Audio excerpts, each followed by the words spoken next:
What's up, guys? Welcome back to Tailgate Talk. This is episode number 6, I believe.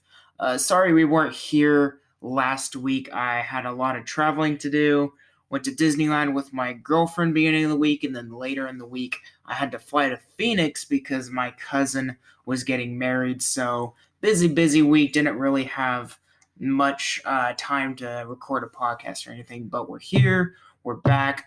Got a lot to talk about with the NBA playoffs. The conference finals are going on. Tonight is the Warriors and Blazers game 4. Warriors lead the series 3-0, so not a very interesting series there. And then later into the podcast, we are going to go through our daily debate. And our daily debate of the podcast is the worst to best first-round players of the NFL 2018 draft. We're going to go with our top 15, and that's going to be interesting to talk about because as I was looking through these, there's some players that I even forgot were first rounders, so that'll be fun to talk about. His three-pointer is intercepted at the goal line. Always Williamson is in the lane. Look out. How you doing, Brant? I'm doing great. How was your week away, Logan? It was fun, very busy, and I'm glad to be back and just relaxing for a bit. So, yeah, I'm ready to start this new podcast. Well, that's pretty good because there was a lot of NBA action going on while you were gone. Yeah. Golden State and Portland kicked off their series last week. Golden State, they started off the series with a resounding win, 116-94. Steph Curry led the way with 36 points. He just dominated that game, dropping bombs from all areas of the court. And this one was just not a game from the start. I mean, Golden State was leading by double digits in the first quarter, and it was just a very, very, very poor outing for Portland, especially Damian Lillard, who had less than 20 points. And, I just think that, Portland has got to do better, obviously, against this Golden State team. They are just too talented and too good.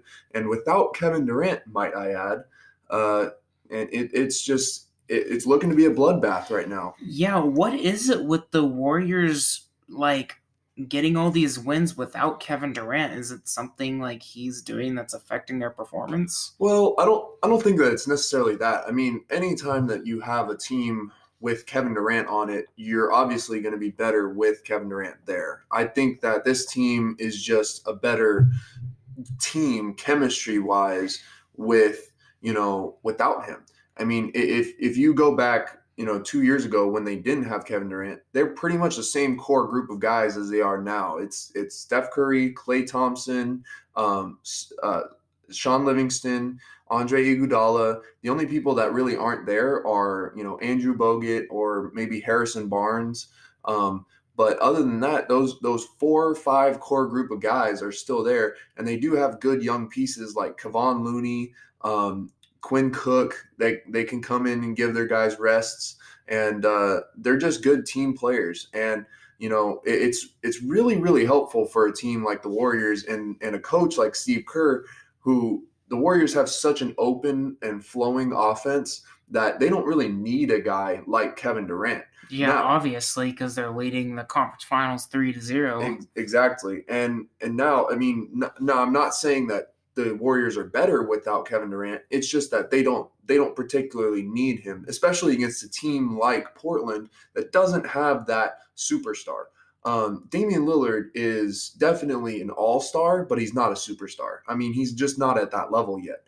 And it just goes to show, because you cannot go into the Western Conference Finals against the team who you claim to be the best team in the NBA, and you claim, oh yeah, we can knock these guys off. Like, CJ McCollum had a podcast last year with Kevin Durant, and he straight up told him to his face, he was like, yeah, we can beat you guys, like in a 7-game series next year. Just wait until we play you guys. And look what's happening. They don't even have Kevin Durant, and they're losing 3-0. Yeah. So I mean, it's pretty sad for Portland. CJ McCollum is doing all the work and getting no credit here. And Damian Lillard deserves all the blame that he's getting because he just is not performing up to that, potential that he can perform at. He was balling out in the first series, then against Russell Westbrook, and the Thunder. Then he kind of, fizzled out in the second series. And then now in the Western Conference Finals, he's completely a non-factor. It's like the Warriors have found his kryptonite and are just using that against him. And CJ McCollum is just doing as much as he possibly can, and I feel bad for the guy. It was sad to see that first game, not a single player getting 20 points or more. It's just 19 points. Lillard, that was it. That was the highest scorer. Was it the second game where Lillard kind of choked in the final seconds where he had to shoot a 3 to tie it and they ended up blocking it? That was, I think, game 3, actually. Okay. When Iguodala blocked it. Yeah. Yeah, and stole it from him. Yeah. That was game 3. See, Iguodala is so underrated for the Warriors, I think. I mean, and now if you remember, in both of those games 2 and game 3, the Trailblazers actually had a double-digit lead in both of those games. Yep. So, I mean, those games, Portland really stepped up. Portland was like, hey, we're not going down without a fight. We got to come back. We got to at least try to steal one at home. And look what Golden State did. They closed the game out. That's something that Portland has to do better, is they have to close the game out. When you're leading by double digits, and I think in the third game, they were even leading by 15 or more. I think it even got to 17 Yeah, points. I'm pretty sure it was 17. Yeah, so it's like when you're up by 17 points in the second half of a game, you need to win that game. Like, no matter what, home or away, like that has to be a win. Because if you lose that game, that's a game where you're feeling like, okay, we should have won that as a team. And those are really hard to get back in the playoffs because, I mean, if you lose those 50-50 games, those are the games that decide a series, Yeah. I mean, let's say it goes to 7 games and Portland actually extends it to 7 games somehow. They could have, by game 6, if they would have won that third game, they could have already won the series, because if they would have just won that 50-50 game, they would have already advanced to the next round. But these 50-50 games are just tough to win in the NBA, and the Warriors take advantage of that more than any other team. Yeah, and it usually goes like if a team comes back in the third quarter, it's because that team ended up playing better in the second half than in the first half. But honestly, I just think it's because the Blazers came out in the second half with no fire at all. Oh, yeah. They weren't going up for rebounds. They were getting the ball stolen, and they just weren't making their shots like they were supposed to be. So I don't think it was on the Warriors doing better necessarily in the second half. I just think the Blazers just came out terrible in the second half both times. Yeah, and they might have had that attitude, kind of like what you're saying is, maybe we got this game already won. You know what I mean? Like they're coming out like, all right, we're up by 15. We can kind of relax a little bit. And before you know it, 15 points for the Warriors, that's nothing. That's only 5 possessions. Yeah. That's 5 threes right there, and you're tied. You know what I mean? So even if you're up by 25, like the team can still come back. Exactly. Like, Warriors are it's not so over dangerous until you're up by like 20 with like 2 minutes left or something like that. Exactly. And the Warriors, when Steph Curry gets hot, there's probably nobody in the NBA that's better than him, especially at hitting threes. And seriously, he's just a flamethrower when it comes to the playoffs. And he showed it in game 3. What did he have? 9 3-pointers, I think. I'm sure. It's just absurd. And Golden State has to, Portland, I'm sorry, they have to do something to try to contain him, because that's the only thing that you can hope to do is contain Steph Curry. You can't stop him, but you can try to contain him. So I don't know how they're going to do that. I mean, in my opinion, you just got to keep throwing different guys at him.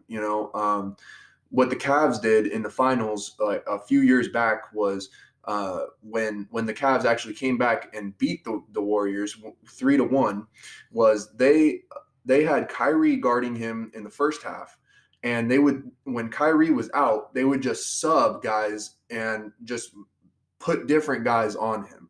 So essentially, they would just throw different looks at him. So J.R. Smith would be guarding him. He's a taller guard. And then sometimes Dellavedova would be guarding him. He's a shorter guy. So it would give Curry like different looks. And so he couldn't get into a rhythm. And that's really like the main goal for these guys like Curry, and Damian Lillard is the same way too, is they want to get into a rhythm, they just want to see the ball go in the basket. And if you are disrupting that rhythm, that's the best way to get in their head, and that's the best way to make them play bad, is just to take them out of their rhythm, take them out of their comfort zone. So the Warriors, they definitely have their weaknesses, but the Blazers aren't exploiting those, and the Warriors are exploiting the Blazers' weaknesses, actually, by coming back from these large leads, and it's showing that the Blazers, they don't make adjustments. I mean, coming out of halftime, I didn't see them make any adjustments in terms of guarding Curry, in terms of guarding Klay Thompson,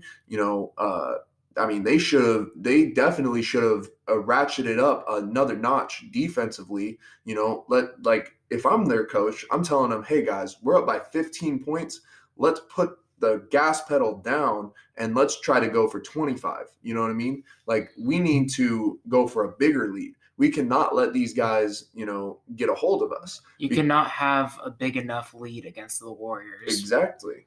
It's just that once they get momentum going, it's hard to stop them. So like you definitely need that cushion throughout the entire game, so that whenever they do get any momentum runs, you have some cushion to be able to eventually stop it and still possibly have a lead or a close game. And in game 2, Portland actually shot a lot better than Golden State did. Portland went 18 of 39 for threes, and Golden State only went 9 for 29. So that's a huge difference. Yeah. I mean, in terms of three-pointers. Now, granted, Golden State did shoot 51% from the field, and Portland only shot 44%. But those three balls is what kept Portland in that game. They made 9 more three-pointers than Golden State did in the entire game. 27 more points. Exactly. And they only lost by 3 points. So it's just Portland should have just won needs, that game. They definitely should have won game 2.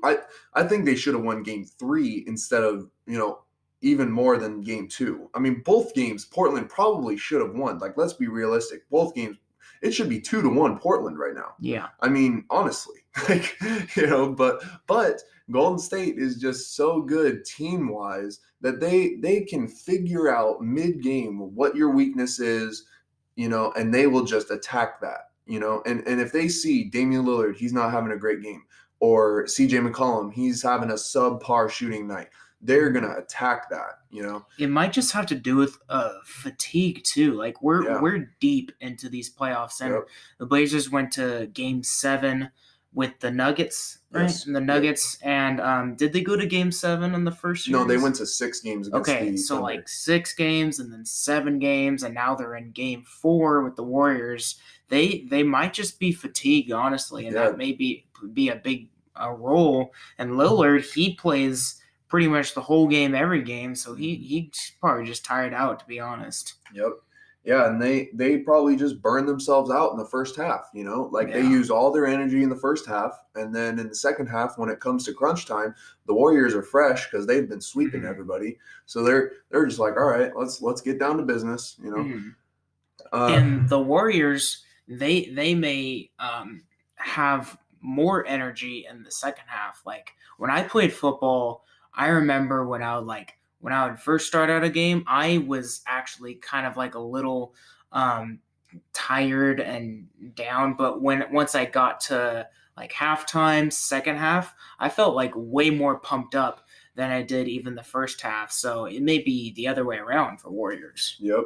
Yeah. Some people just need to get into the groove of it, before they start, actually playing well. But it's like I just think that, Golden State's obviously going to win this one. Yeah. I don't think that They blew a 3-1 lead, but I don't see them blowing a 3-0 lead. Yeah, I don't think that anybody can come back from a 3-0 lead. It's never been done before in the NBA, so I just don't think that that's going to happen, especially not against Golden State. Definitely. But, Portland, they do have a shot. I mean, tonight it's going to be a test tonight for sure. Portland does not want to get swept again out of the playoffs. They got swept last year out of the playoffs. They do not want to get swept this year again. So, we'll see what Portland's made out of, especially Damian Lillard and CJ McCollum, because both those guys, they've got to have 60 points combined to win this game tonight. I agree, definitely, because Warriors are just so hot right now, so they kind of have to win offensively. Yep. So let's take this over to the East, shall we? Mm-hmm. So Toronto advanced in their series, beating Philadelphia in Game 7. Did you see that buzzer beater by Kawhi? That was insane. Quadruple bounce for the win. Yeah. Goodness, Kawhi, you are dirty. Yeah, that was pretty nasty. And then the Bucks were just patiently waiting after destroying my Celtics.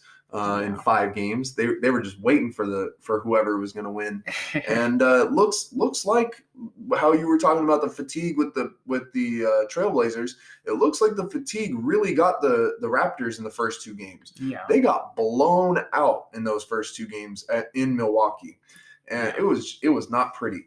The first game was actually 108-100, which it wasn't that big of a blowout. But Milwaukee came back. They ended the game on a 12-0 run in the last 2 minutes. 2 minutes, they scored 12 points, and they ran away with it at the very end. That's crazy. And Toronto had no answer for Giannis that game. He was an absolute beast. But game 3 rolled around. After the Game 2 debacle, I'm not even going to go over that game. Game 2, it was a blowout. The Raptors won by 22. The Raptors lost by 22 points. But Game 3, Giannis had a record low for the playoffs. What was it? 12 points? He had 12 points. But oddly, he did have 23 rebounds, which is crazy. Rebounds. He's insane. So he did make up for it in rebounds at least. Yes. But the Raptors figured out how to stop Giannis. Yeah. I mean, they're the first team to actually figure out how to stop Giannis. Yeah. And you know what? He even fouled out, which was insane to me because Giannis is one of those players that really does not foul out. Yeah. And it's the first time to happen this playoffs, right? For him. Yep.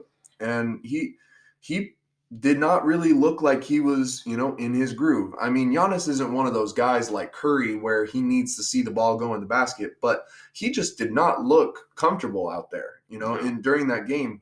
And Kawhi was just beasting. He ended up having 36 points. This game went into double overtime.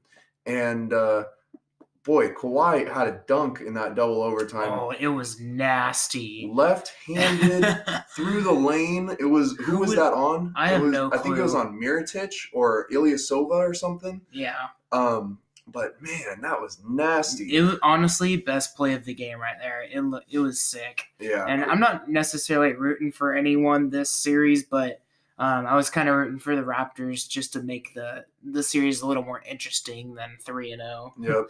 Yeah, I'm really glad that the Raptors ended up winning that one because they needed that. Yeah. I mean, going down 3-0, that's a huge hole that you never want to be in. Mm-hmm. And literally no team has ever come out of that hole. So at least getting one game, that's going to be huge. And we'll see tomorrow how they respond for Game 4, in Toronto. We'll see if Drake is going to be out there again. Yeah, they're lucky. They're lucky he wasn't wearing a Raptors jersey, else they probably would have lost. Yeah, seriously. The Drake curse. Goodness. But overall, I'm kind of rooting for the Bucks just because I feel like the Bucks are the only team that would have a chance beating the Warriors in the finals. If the Raptors won the series and played the Warriors, I think they'd just get obliterated by the Warriors. Yeah, I completely agree with you. The only thing that keeps the Bucks in contention with the Warriors is their shooting. Yeah. They are a sneaky good shooting team. I don't think anybody watched Milwaukee this season. I mean, honestly, like I mean, personally, I didn't. I watched like maybe 5 games this season of Milwaukee, and it was like 3 of them were against the Celtics. So Yeah. it's like, I mean, I did not watch any Milwaukee games until the playoffs. And once the playoffs started, I've been watching almost every single one. And they are lights out shooters. Every single dude on their team can shoot the rock. It's like they got George Hill, Nikola Mirotic, Ersan Ilyasova. They have Khris Middleton. All these guys that are not really well-known players, but they are balling for them. And Brook Lopez came out of nowhere. Brook Lopez shot 12 threes last year. 12 threes. You know how many he shot this year? 520. Holy crap. Yeah, that is insane. Was he injured last year or something? No, he played every single game for the Lakers. Yeah. Man, he must have gotten some good three-pointer coach or something. Dude, I think Mike Budenholzer was just like, hey, Mike Budenholzer is the head coach for the Milwaukee Bucks, if you guys didn't know. But I think he just told him, hey, Brook, let it fly, bro. Like, just if Giannis throws it to you and you're open, just shoot it. And he's actually pretty good. He's a 36% three-point shooter, which is pretty freaking good for a 7-foot big man. And the other night he had 29 points. He went 8 for 12 or something like that in 3-pointers, which is absolutely nuts. And so if you surround Giannis, who Giannis cannot shoot to save his life, but if you surround him kind of like young LeBron or with shooters, I mean, this team is deadly. Because Giannis just drives to the paint, and then literally 4 or 5 guys will have to collapse on him because he's so dominant inside the paint. He just needs to kick it out, and always one of those guys is open. Wide open. Whether it's going to be Bledsoe or George Hill or Nikola Mirotic or Brook Lopez, any of those guys are always going to be open for 3. And that is just a huge weapon that the Bucks have that a lot of teams actually now don't have. Definitely the Raptors don't have that. And the Warriors, I mean, they kind of have that, but they don't have anybody that's super dominant inside like the Bucks do. So I think it'll be a very, very interesting series if the Bucks can make it to the finals against the Warriors. Yeah. It's kind of weird too. Last night, their 2 highest scores being George Hill and Brogdon over Giannis. That's not something you usually see. Hill had 24 and Brogdon had 20. Yep, and Malcolm Brogdon too. He just came back from injury. He's played I think this is his 5th game in the year 2019. So that's he's coming off. He's got some fresh legs. And it's like he's a great shooter too. So I mean, the Bucks are deep. If you look at it, the Bucks are very, very deep, and they're a sneaky team to pick to win the championship. I think, especially if Kevin Durant is not going to be there for the Warriors. I would definitely love to see that. Yeah. Honestly. Now, if Kevin Durant's back, I think the Warriors are going to win that pretty easily. KD versus Giannis, I just don't think that, anybody can guard KD, not even Giannis. So I think that the Warriors win that one easily. But if the Warriors do not have Kevin Durant, I think it's going to be a great series. Are they saying anything about Durant coming back soon? I don't think so. I think he's actually going to be out for quite a long time because they did say that, they were going to reevaluate him a week after the injury, which was 2 weeks ago. And last week when they reevaluated him, they immediately right off the bat said he's not flying to games 3 and game 4 in Portland, and probably not game 6 if they make it that far. Which, if you pay attention to any of these dates, game 6 is going to be on Thursday or Wednesday. So that's a full week that they said he's going to be out from last Wednesday. They said a full on 7 days that he's going to be out. So if if the Bucks win this series, they play Game 4 tomorrow and then Game 5 on Thursday. So if they win their series on Thursday, and then the Warriors win their series tonight, then the Bucks would have to end up playing the Warriors probably on Saturday. So do you think Kevin Durant plays that Game 1 if he wouldn't have flown to Portland on Thursday? Definitely not. I don't think so. So I mean, I think he's going to be out for probably maybe another week at least. Yeah. Maybe by the end of this weekend he might start resuming basketball activities. But Ramona Shelburne, she's with ESPN. She came out on an interview and she said that he hasn't even started playing or resuming basketball activities yet. So I don't think that he's coming back anytime soon. I mean, I think it might be week, 2 weeks, maybe even a month, which if he's out a month, he's definitely not playing in the finals. Honestly, though, don't fix what ain't broke. The Warriors Yep. have still been playing freaking amazing without him, and I would only bring him back if absolutely necessary, must-win games, Mm-hmm. and he's, for the most part, healthy. Yeah, I agree because, I mean, at the end of the day, there is still a huge chance that the Warriors retain Kevin Durant this offseason. Yeah. There's a big chance that he stays with Golden State, and they don't want to, further damage that leg. They don't really know. I mean, calf strains are weird. Everybody thought that was an Achilles injury at first. Now it's called a calf strain, Yeah. and you never know with those things, and You never know the recovery times on those either. Exactly. I've had a strain before, and doctor said it could take 6 weeks, and only took 2 weeks for me. Yep.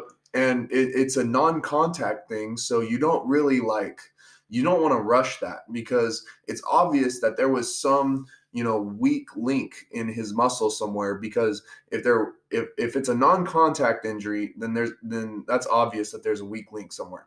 So if he's trying to rush this, I think that he just needs to stop. And I definitely think that the Warriors need to stop rushing it.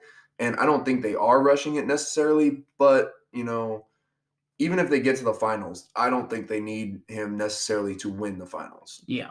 So I just like you said, just wait it out. Wait until he's fully recovered, and if that means sitting him for the entire finals, so be it. I mean, you don't want to ruin this guy's career. I mean, he's one of the top 2-3 best players in the NBA right now. Yeah. So you don't want to ruin that for fans and your own team even. If you do sign him back. So I don't know. It'll be tough. It'll be interesting to see what they do with him. But a Kevin Durant-less Warriors will definitely be a more interesting team going into the finals than the dominant, Monstars that they were. Still an amazing team that I could still see winning the finals. Oh, yeah. I hope not, but I could still see it. Oh yeah, they could end up winning the finals in 4 games still. You know what I mean? They could. I mean, we could be watching the East Finals right now and saying, "Man, these Bucks are so freaking good." And then the Warriors play them and they sweep them in 4 games, and we're just like, "Well, the East really sucks." That's how basketball goes sometimes. It can be unpredictable. Yep. But I don't think that's going to be the case. I think the Bucks are going to give them a great shot. And what is going to be the narrative? If the Bucks win the NBA Finals this year, if let's say Kevin Durant does not play in the NBA Finals and the Bucks win the finals, what do you think the narrative will be this offseason for the Warriors? Do you think that it'll be, okay, let's just blow it up. Let's just let, Clay do his thing. Let's let KD do his thing. Let's let DeMarcus Cousins do his thing. Or do you think that they would be more inclined to say, you know what, let's bring these guys back and try to win more? You know what I mean? I think they just try to bring these guys back, honestly. Yeah, I think that they would probably let DeMarcus go, but I think that they're gonna definitely try to keep Clay and keep Kevin Durant. Yeah, I was mainly speaking on Kevin Durant's case. I don't know about the other guys. Yeah. All right, so that is the Eastern and Western Conference Finals. Once again, tonight is the game 4 of the Warriors and Blazers game. That will be at 6 p.m. That game will be over by the time you guys listen to this. And then tomorrow, which is our tomorrow, May 21st, will be the Bucks and Raptors game for 5:30 p.m. So looking forward to those games. Now we are transitioning to our daily debate question. So, this is going to be the worst to best first round players of the 2018 NFL draft. I was looking back at this, so it's actually going to just be the first round players, not every player that was picked in the draft in general. And I was looking back at these players, and this was actually a very good draft class, and it was tough to choose these players because there was a lot of really good guys that came out of this first round of the 2018 NFL draft. So what we're going to do is we're going to go through and name our top. I'm going to name my top 15, and then Brad's going to name his top 15. I will start out first. So looking into this to get a good pick on the top 15, I decided to go through each position and look at the top players from each position and look at their stats and stuff like that to try to figure out who would be the best top 15 coming out of this first round of the 2018 NFL draft. So starting with the quarterbacks, there were 5 in the first round. It was Josh Allen, Rosen, Sam Darnold, Lamar Jackson, and Baker Mayfield. And my top 5 in that position goes Mayfield at number 1, and then Lamar Jackson, Sam Darnold, Josh Rosen, and Josh Allen. And then going to the running backs, there were 4 in the first round, and mine were number 1 at Saquon Barkley, and then Nick Chubb, Sony Michel, and then Rashad Penny. Going on to the wide receivers, there were only 2 drafted in the first round. That was DJ Moore and Calvin Ridley. I had Ridley at number 1 and then Moore at number 2. There was only 1 tight end in the first round last year, and that was Hayden Hurst. He went to the Ravens, I believe. And then offensive linemen were next. Good amount of offensive linemen picked. There were 6 of them. Mine go number 1 with Billy Price, and then Quentin Nelson. Frank Ragnow, Mike McGlinchey, Colton Miller, and then Isaiah Wynn.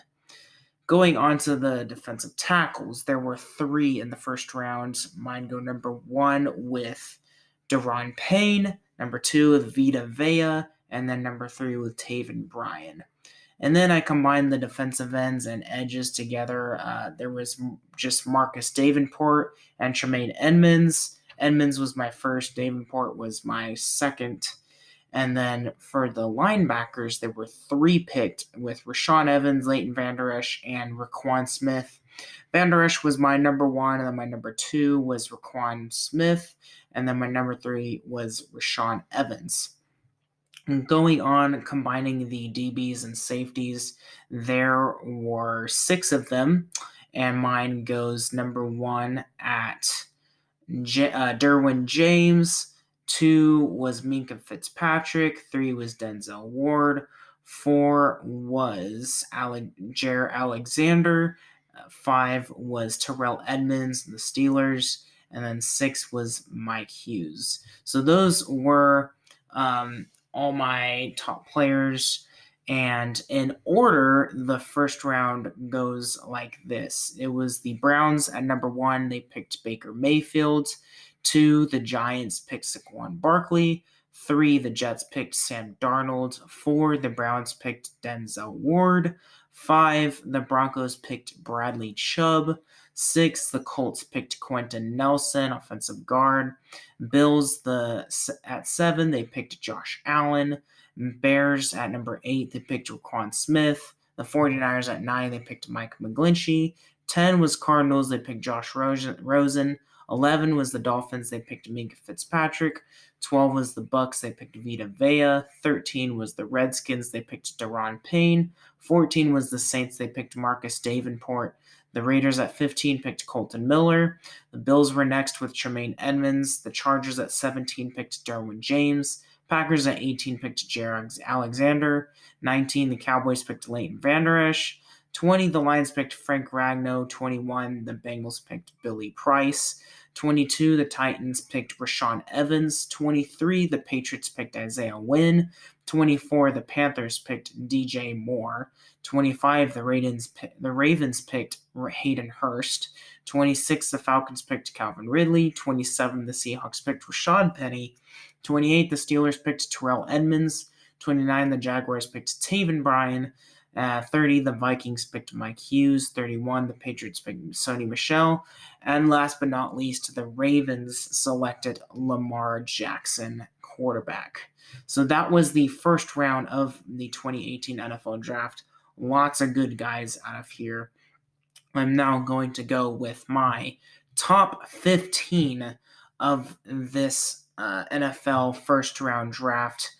It was honestly pretty difficult to pick these players just because of how closely good each player was and trying to compare like offensive guards to wide receivers and then like running backs to DBs was difficult, but I just kind of looked at the like overall stats, how many games played, and then like quarterbacks, I went with like completions, touchdowns, interceptions. I did the same thing with like running backs and receivers. So we're just going to look into my top 15 here. So at number 15, I had DJ Moore, the wide receiver for the Panthers. DJ Moore was a decent player at best for me. He played 10 of the 16, or he started 10 of the 16 games, 55 catches, 788 yards, and 2 touchdowns. He also had 13 rushes for 172 yards, so he had 960 total yards. So not very terrible for a rookie start. I definitely could see him being even better in the later years as he gets older and more experience.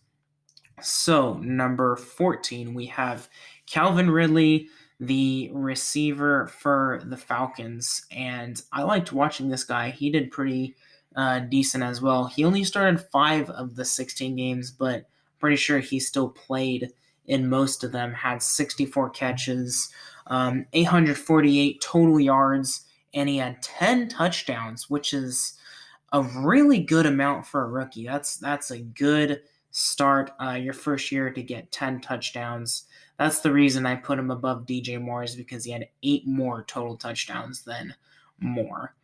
And then next up, number 13, Quentin Nelson, the offensive guard for the Colts. He was almost one of my favorite guards in the draft of 2018.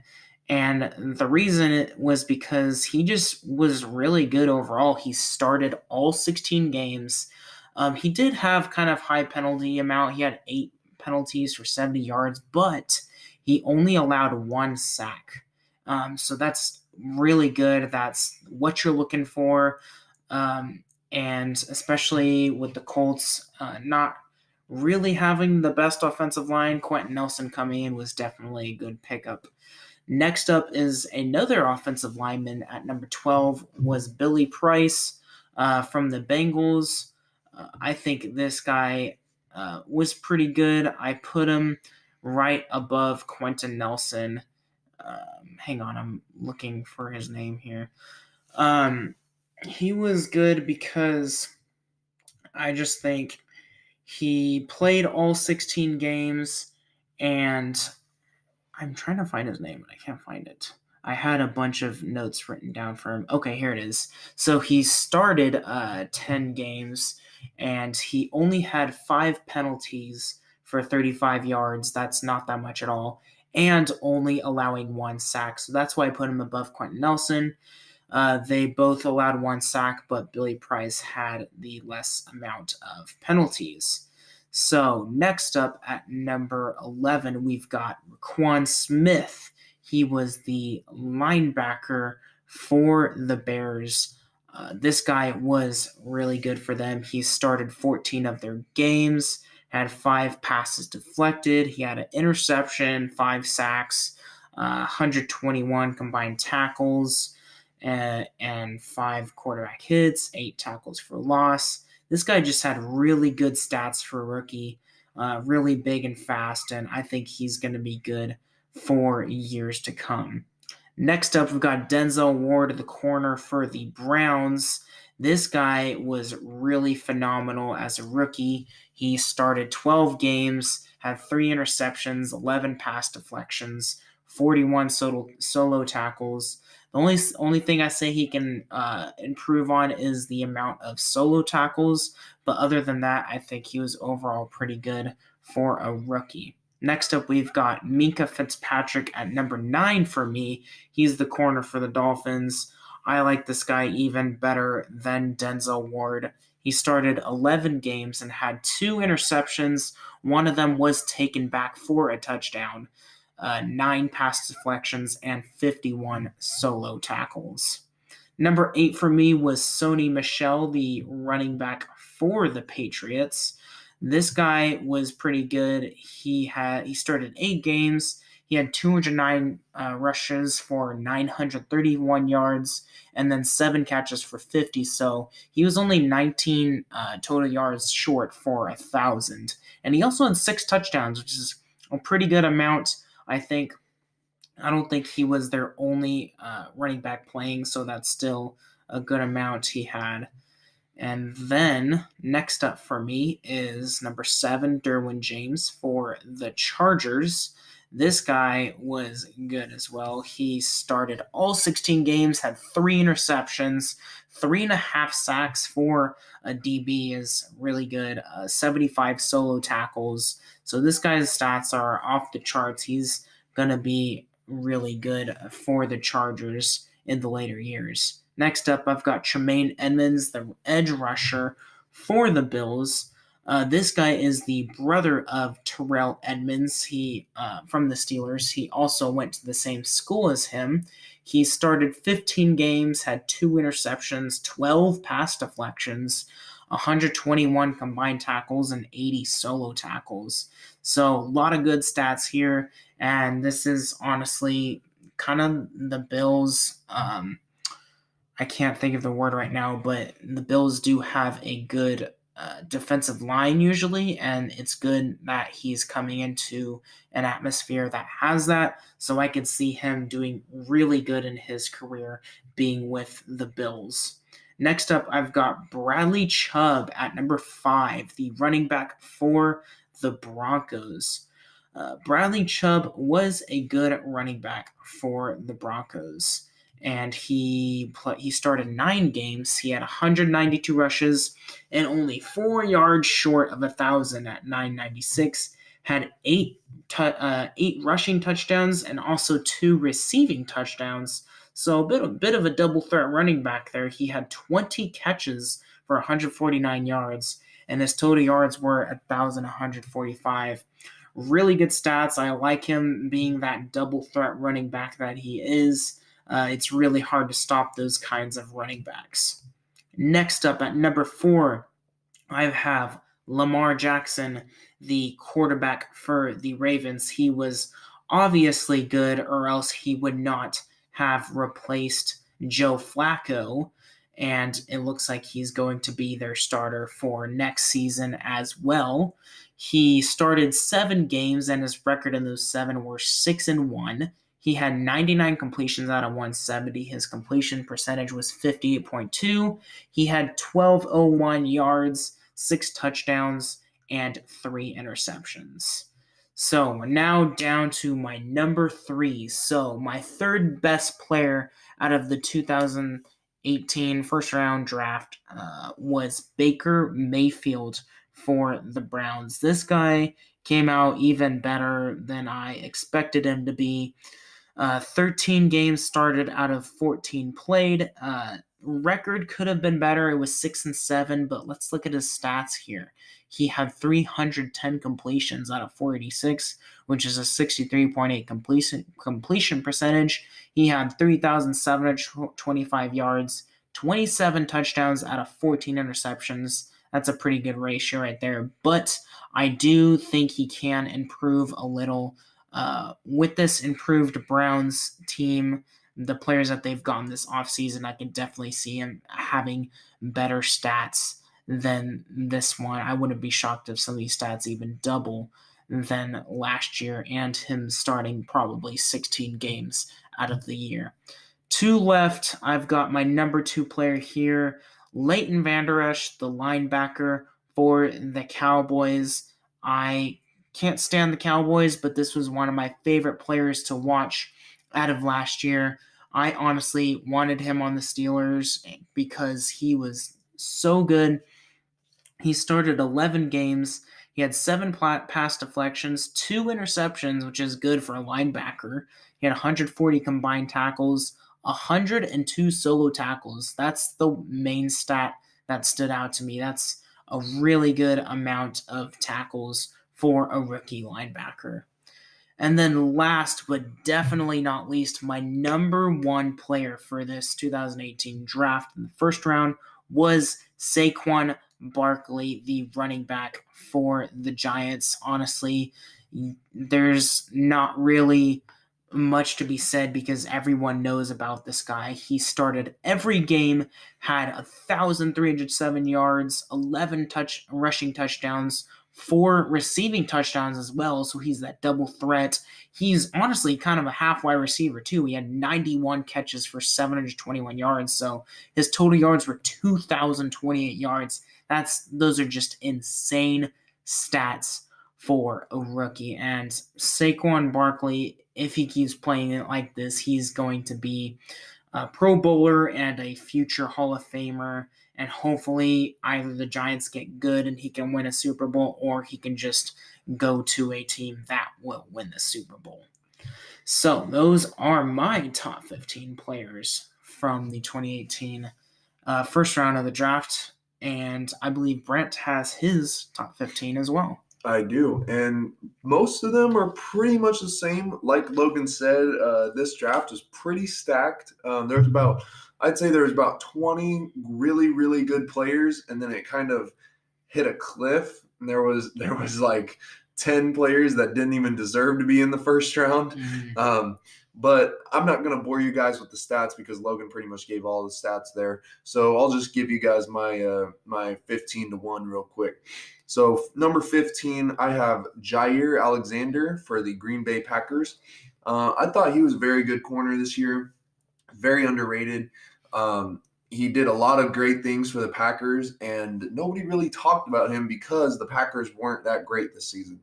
So I have him at number 15. Number 14, I have Denzel Ward, his cornerback buddy, for the Browns. I would have Denzel Ward a lot higher on this list, but he did miss a couple games late in the season due to concussions. So that's why if he would have played a full 16-game season, he easily would have been in the top 10 just based on his stats. But I have him a little lower because he did miss a few games. Number 13 was Tremaine Edmonds for the Bills. Just like Logan said, this dude is a freaking baller for the Bills.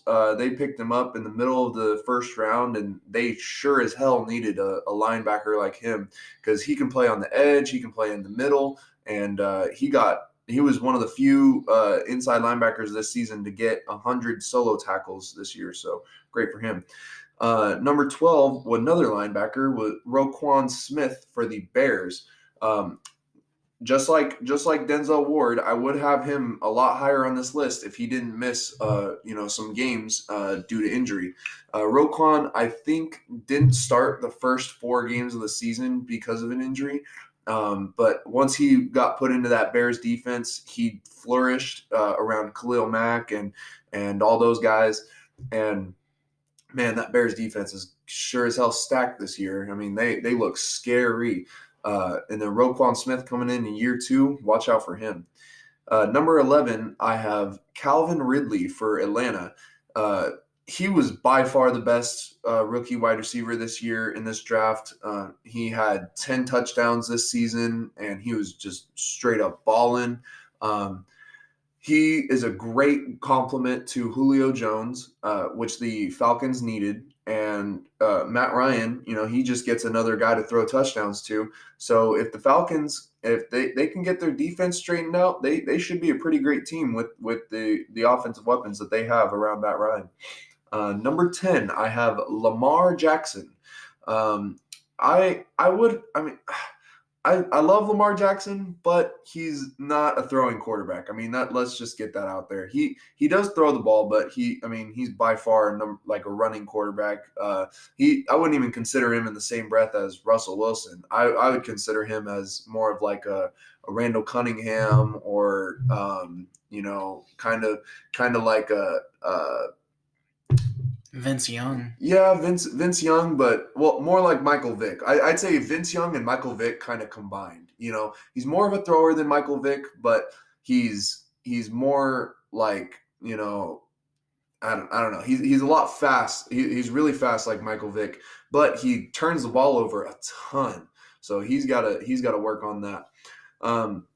Number 9 is going to be Billy Price for the Bengals. He's a center for the Bengals. He did a great job this season for the Bengals. He really shored up that offensive line that had a lot of holes. And, I think he can be, their centerpiece in that offensive line for years to come. Number 8, I actually had the same player here as Logan, Sony Michel for the Patriots. He was a monster this season, especially in the playoffs. I mean, that dude, the Patriots pounded the rock in the playoffs. He had 2 playoff games this season with 30 or more carries, which is pretty much unheard of as a rookie. And just kudos to Bill Belichick for finding another great diamond in the rough. Late in the first round. And then number 7, I got Bradley Chubb for the Broncos. I think you were thinking of Nick Chubb because you said running back. Bradley Chubb's a defensive end. So yeah, I think you're thinking of Nick Chubb. Yeah, I definitely was. But Bradley Chubb, he's a defensive end for the Broncos, and he's one of those great players that you can pair up with Von Miller. He's probably going to end up taking Von Miller's spot eventually once Von Miller gets a little bit older. But he had a great season this year, and I think that the Broncos D is. They're trying to get back to where they were when they had Peyton Manning and they're winning those Super Bowls. Number 6, Logan's probably going to hate me for this one, but I got Baker Mayfield at number 6.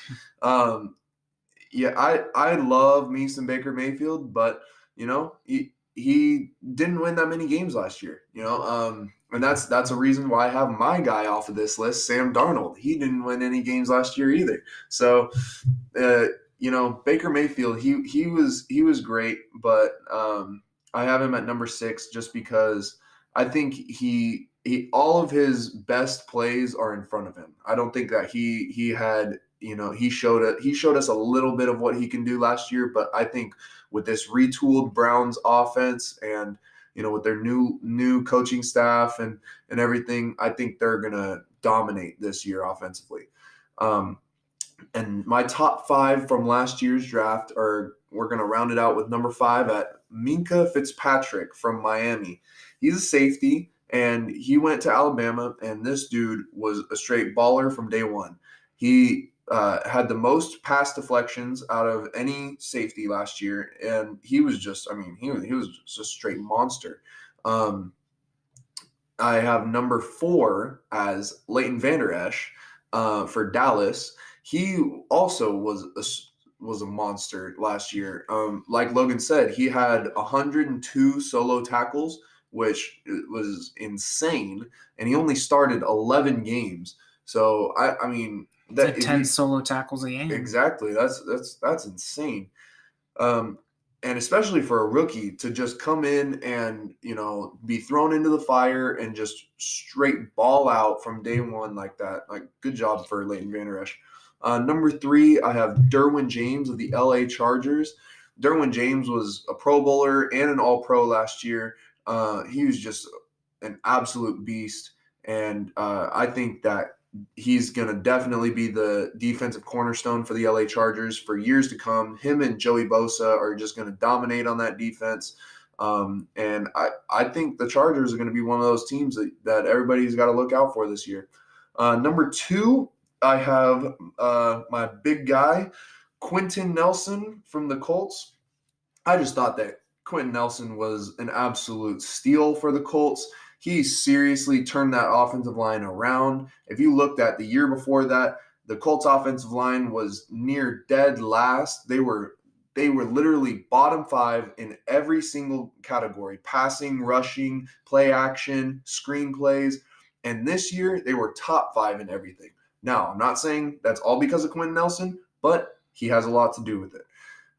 Number 1, obviously, Saquon Barkley for the Giants. I mean, if anybody has anybody else on this list at number 1, then you should just tell him to stop talking about sports altogether, because Saquon was easily the best player in this draft class, and he probably will end up being the best player in this draft class. He is a surefire Hall of Famer if he does not get hurt. And I mean, just look at his quads. I don't think he's ever going to get hurt, And I could easily see Saquon Barkley having a 2,000 yard from scrimmage season, coming up, maybe even this year. But I'm really excited to see what Daniel Jones can do with Saquon Barkley. I think that the Giants, a lot of people are giving the Giants flack for making that pick, but hey, you gotta team up your young lightning in a bottle running back. You got to team him up with a young quarterback that you think can take him to the promised land. And hopefully Daniel Jones can be that guy. Like Logan said, hopefully he can win some Super Bowls or go to a team where he does win Super Bowls. Another crazy thing about Saquon Barkley is what he was able to do with such a terrible offensive line. Yep. Because usually running backs are good because of their offensive line, but Giants have a terrible offensive line, and Saquon was still able to get over 2,000 total yards, which is insane. Yep. And it's pretty crazy that you bring that up, because teams like the Colts, for example, they have a whole stable of running backs. Like they got Nyheim Hines. They have what's that other dude, number 25? I'm not sure. They have a couple of running backs that they interchange, and I think that the Colts are a prime example of a team where the offensive line carries their running back play. And then the Giants are literally the opposite of that spectrum, like you're saying, where the running back just is dominant and he doesn't even need an offensive line. Yeah. Now imagine if Saquon was paired up with like Dallas's or the Colts offensive line. Mm. Like imagine if he was running behind those guys where he was just getting wide open holes every time. Like that's the thing with Saquon. He's got to create the holes, like he's got to go bounce it outside, or he's got to run through the middle, run somebody over. Yeah. And it'll be great to see. I think that the Giants really just need to focus on building that team around Saquon Barkley. I agree. Well, that was my top 15 players of the 2018 first round draft, and then that was Brent's top 15. And that's where we're going to cut it off for today. It was a good one. We spoke on the conference finals and our daily debate. And we what was it again? Oh yeah, Brent, where can they find you? Oh, they can go find me over on Twitter at smoove TV with 3 O's. They can find me at Instagram, Brant_22. And yeah, that's pretty much it. You can find me at LoganT.Harris on Instagram. My Twitter is LoganHarris59 with an underscore. And you can roll on over to my YouTube channel where I do tech reviews and stuff like that. It's called Product Prodigy. It's a lot of fun. I'm like 2 or 3 subscribers from 500. So go hit that subscribe button. Definitely appreciate it. Yeah. So see you guys next week. All right. Peace.